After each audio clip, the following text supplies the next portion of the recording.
제22회 실례합니다. 안녕하세요.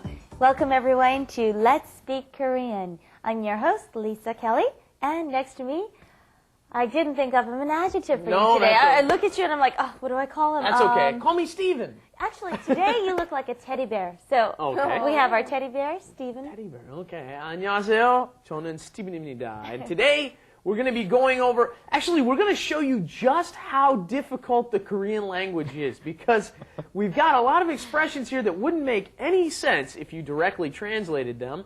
One of them being 실례합니다, which is excuse me when you're doing something a little impolite. Right. But you may notice that people on the street never say 실례합니다. It's only when you're interrupting somebody mostly that this gets used. Right. Okay, I get what you're saying by people on the street, because here it's a very crowded country and it's considered okay when you bump people along when you're on the street, and you don't have to say excuse me or 실례합니다. Well, but when you do bump into somebody, instead of saying that, you say 잠시만요 usually, or 죄송합니다, I'm sorry. You don't say excuse me. The exact translation of excuse me would be more like 실례합니다, but that's not used when you're bumping into people or stuff like that. Well, anyway, that's the last thing I wanted you to say is how difficult the Korean language was. And I'm sure it's the last thing on our students' minds here. Hi, Miriam.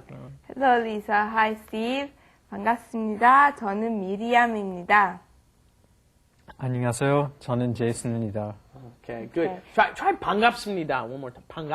반갑습니다. There you go. Okay, the lips kind of have to close. All right. Well, actually, I was going to ask our students to introduce themselves in Korean and say a greeting, but of course they're awesome. I don't even have to ask them because they do it without even me asking. Anyhow, up till now, we have learned greetings and how to say hello and go shopping and do lots of different things with our friends, coworkers, and family. But today, we're going to learn a very formal situation, what you would say to someone that you don't know, which is probably something very handy with the Korean language. Okay, let's go and start in Let's Do It.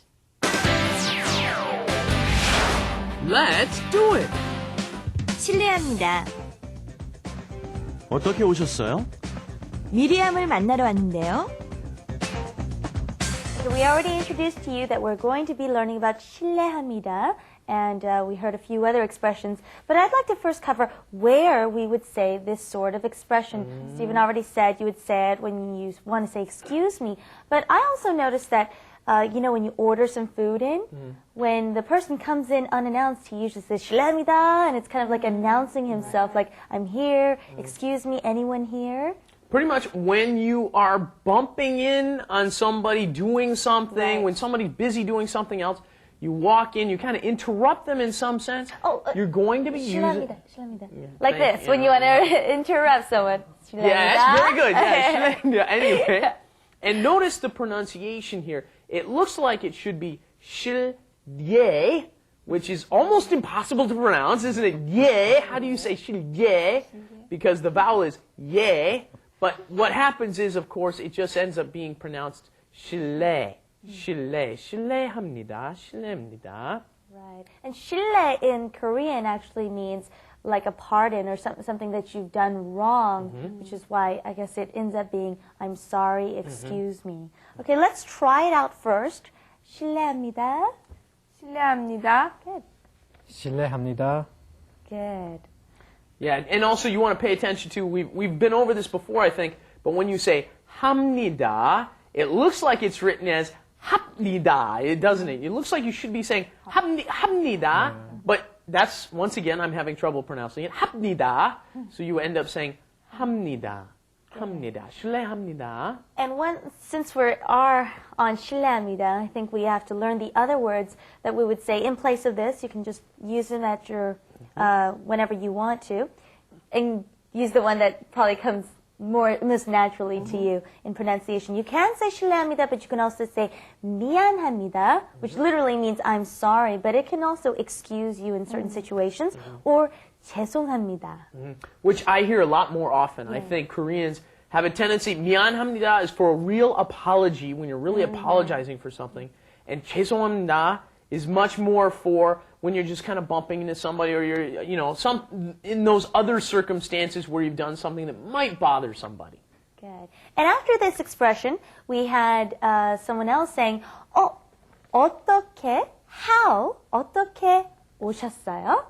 How did you come is the literal translation. But obviously, naturally, it's just what brings you here, or how can I help you? 어떻게 오셨어요? Hence the confusion, right? Yes. We want to say by bus. 어떻게 오셨어요? I came by bus, or I walked here. Right. How did you get here? Why are you asking me that? But what they're saying is, what brings you here? For what reason did you come? 어떻게 오셨어요? And I'd also like to point out, literally, it does mean, how did you get here if you want to ask by what mode of transportation. But obviously, if you see someone for the first time, you're not going to say, so, did you walk here? You're going to say, oh, so what brings you here? Or how can I help Korean, you? I've read this before. Korean is a very high context language. Right. You tell a lot of meaning from the context. Let's try this out between the two of you. Miriam can be going to visit Jason to go see Steven. Right? Okay. All right. Okay. 실례합니다. 어떻게 하셨어요? 스티븐 씨를 만나러 왔는데요. 미안하지만 스티븐 씨 자고 있어요. Sleeping. It's putting all our lessons together. I really like this. Our 모범생들 are our very advanced students here. Yes. One thing you want to practice is adding these past tense verbs onto 는데요. That's the ending that we're going over here. You're just making observations, okay? Maybe you want to say, oh, they did it already. 했는데요. Or then you want to say, they ate it already. 먹었는데요. Right? You're adding the past tense, just adding to your 는데요. And most of you out there that have been joining us frequently for our show might be saying, oh, 우리 했는데요. 우리 공부했는데요. Right. 배웠는데요. We've studied it, we've learned it. But practice makes perfect, and repetition, there's nothing better than repetition when you're learning a language. Okay, let's go on to wrap it up. Wrap it up. With Lisa. And Steven.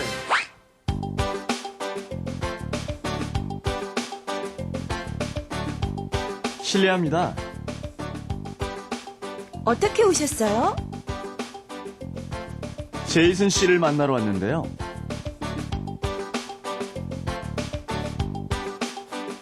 All right, we learned a very useful expression because you're going to run into people that you don't know or are not familiar with all the time. You're always going to new places. This is definitely something that you should have under your belt.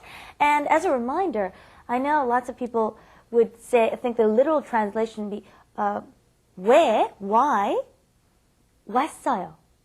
Okay, what brings you here, or why are you here, would be, 오다 would be the come. So why are you here? 왜 왔어요?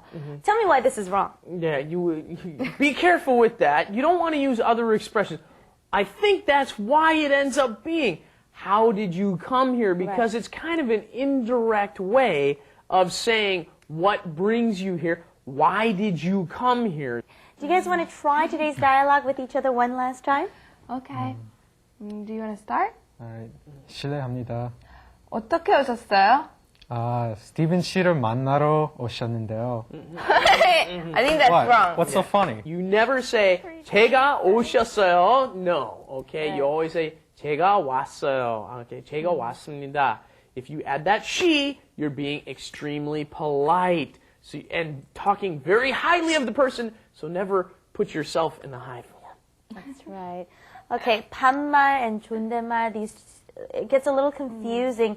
I know once you add yo, of course, it does become the respectful form. But things like she, those are one of the things that you automatically want to say your name in she because you hear other people say it all the time to you. Right. Okay, well, I guess that wraps it up for today. Keep practicing, and please join us again next time here at Let's Speak Korean. Bye-bye. And in the meantime, Bye, everybody. arirangtv.com.